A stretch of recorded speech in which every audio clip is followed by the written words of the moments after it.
Monopoly is a game of economics, more so a game of money, which I happen to understand very well. By the third time I'd press go, I have half the properties in the bag, along with the utilities. My fellow customers, I mean players, don't stand a chance against my mega monopoly. This game is a delicate balance of economics, in which every player contributes to the overall stability of the entire game. This example of friendly competition can be related to the economic impacts of conservation in America.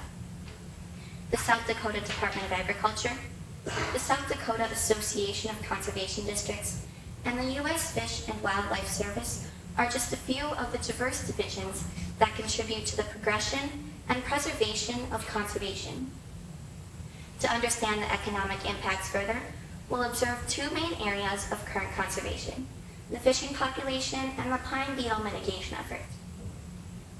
The Game and Park reported that in 2008, South Dakota's fishing industry generated $154 million and created 2,500 jobs, exemplifying how essential this industry is to our overall economy. What's ironic is how contingent this industry is on a balanced fish population within rivers and lakes. In recent years, the invasive species of Asian and silver carp have migrated up through the Mississippi River into South Dakota and pose a threat to the Great Lakes. These invasive species have overwhelmed native fish as competition for the same food source. In 2012, the Obama administration took a step in conservation by announcing that it would spend $51.5 million to defend the Great Lakes from bighead and silver carp. Some tactics include increasing water sampling to measure migration patterns and testing new methods of controlling the carp. This act of conservation has a direct economic impact because not only is our nation allotting money to the fight, but the goal is to preserve and protect the balance of America's waterways, which contribute immensely to the entire economy. Just like my ability to sneak up and buy monopoly property out from underneath my sister, pine beetles have become an ominous presence in the Black Hills Forest. An estimated 384,000 acres, 1/3 of the 1.2 million acres of National Forest System lands in the Black Hills, have been destroyed by this epidemic since 1998. And the infestation is growing rapidly, doubling from 22,000 new acres affected in 2008 to 44,000 new acres affected in 2009, according to Sandy Geffrey of the Black Hills Pioneer. The devastation can be seen when looking at the mountainous landscape.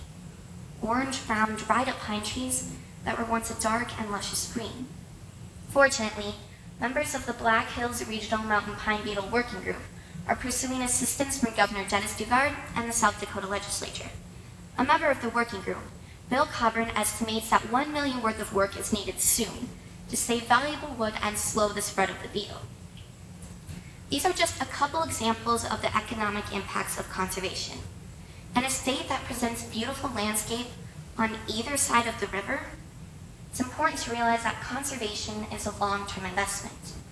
Oftentimes, the short-term economic impacts of furthering conservation become a barrier in gaining support and instituting action. The end result of conservation cannot be seen right away, because it is a long-term investment in preserving the natural resources we already have and developing new technologies and techniques to further the conservation crusade. Investing has always been risky, but investing into the future of conservation is an economic impact we can be proud of.